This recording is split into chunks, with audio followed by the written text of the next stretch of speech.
At the beginning, I just wanted us to realize that it was a new season. It was a new group of girls. I recall the first game of the year, and people told me, it's going to be a long season. You guys really aren't that good, which is just what a coach wants to hear.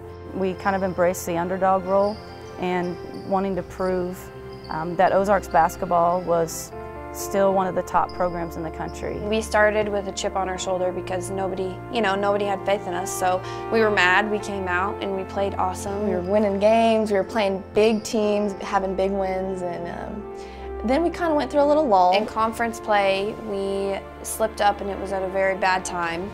So that dropped our rankings tremendously. We didn't know if we were going to make it to Sioux City or not, and we knew that we were going to have to rely on an at-large bid. So we spent about 4 days in prayer and just hoping that we were going to make it. And then when I got that email, probably the most relief I've ever felt in my life.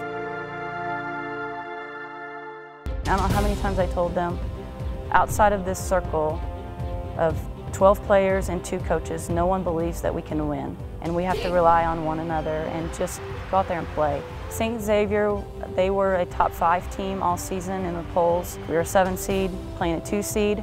And we embraced the idea of why not us. She'll take it in herself, goes up with the left, that's good there. None of us like to lose, so we're going to come in and do what we need to do to get it done.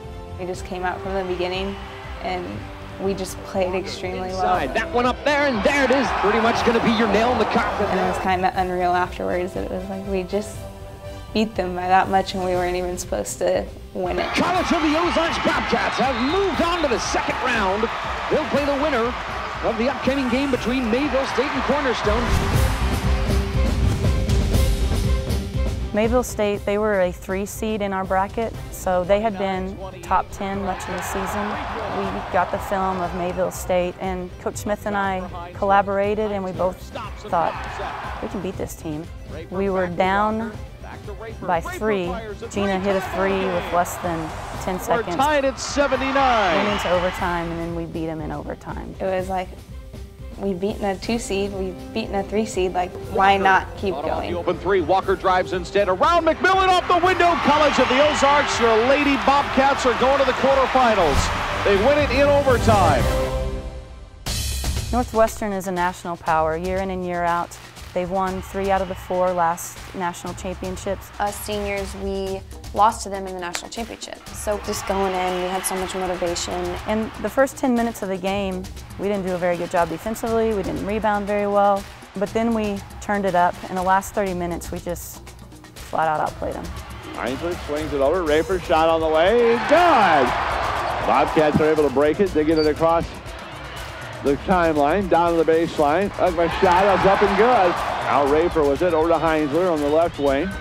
She'll drive in, kicks out to Walker. Walker puts up the 3 and she gets it to go. We knew we could win, but we didn't think we were going to win by 20 at all. That win was the most satisfying of all in my book, just because they're one of the home teams. It was a packed house, and to watch them file out before the game was over because we were up 21 is something that I'll never forget. Davenport, my players talked about warming up, and they would meet them at half court at a drill, and they would just look up to them because they were so much bigger than us. It looked like David versus Goliath. Davenport, we knew that was going to be a good team. They play all their kids pretty much, and they sub like every 2 minutes, and they're a full court press. We just went out to battle against them, and we'd come back to our timeouts, and we would say, they're tired, let's, keep pressing on, you can do this. They're exhausted, which is surprising because they were playing 10. We weren't playing near that many people. But my kids just never gave up. Her shot clock down to 5. Walker far side. Heinzler for 3 and it's good! Alice Heinzler for 3! There really is no reason that we should have won, but we did. College of Ozarks, your Lady Bobcats are playing for the national title.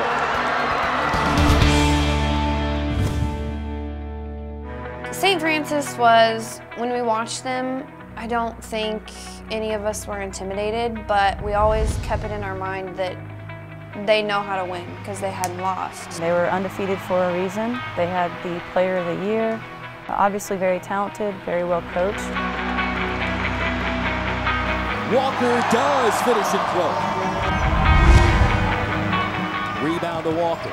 cross court. 3 on the way, and good. The top sniper on College of the Ozarks is Gina Ray. But once again, we didn't give up. We were down close to 10. We got it to within 4 with less than a minute to go. Heisler has enough on that one. They're not going away. They're just very talented, and we left everything that we had on the court. St. Francis, a perfect season, 38-0, and the national championship. It took a couple days for the disappointment to wear off. It took a while to realize that where we got was an accomplishment. We were the Cinderella story, and you know, for us to get second, that's obviously a heartbreaker. You work so hard all season to get there, your whole life really, but you can't be anything but proud of yourself or your team. It's like we just actually had fun and forgot about everything and just played the game of basketball.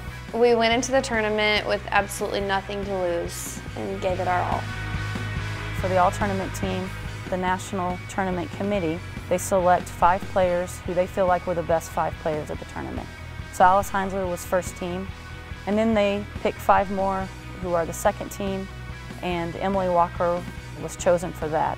And then they pick an overall hustle award, and that's someone who just plays hard all tournament long, and Kayla Kepler received that. I think to go 8 hours away and for complete strangers to walk up to me and just say, hey, I know that you're the coach of College of the Ozarks, and I want you to know that we come just to watch your team play. We don't even know you or know your team, but we just like the way that you play. We like how your fans behave, how your coaches carry yourself. I think that that just speaks volumes to the mission of the college and what we're trying to produce here at C of O. It's supposed to be about fun and the love for the game, and that's what we showed in every single time we took the floor. All of us, the team, the players, and every single one of the fans up in stands and back home. For us to go up there and be able to represent the school as well as we did was incredible. We pushed through and we were tough and beat some of the toughest teams in the nation up at Nationals, so we fought all year. The banner just shows me that Ozarks is where it's always been. So maybe we have different players or a new head coach, but it just shows that we're a national power. And I'm just really proud that the 12 players that I've been able to coach this year have been able to put their mark on Ozarks basketball and have been able to pass the torch to the next generation of players. We have a taste in our mouth, and we're going to come out next year and we know what it takes to get there. Your Lady Bobcats have done it again.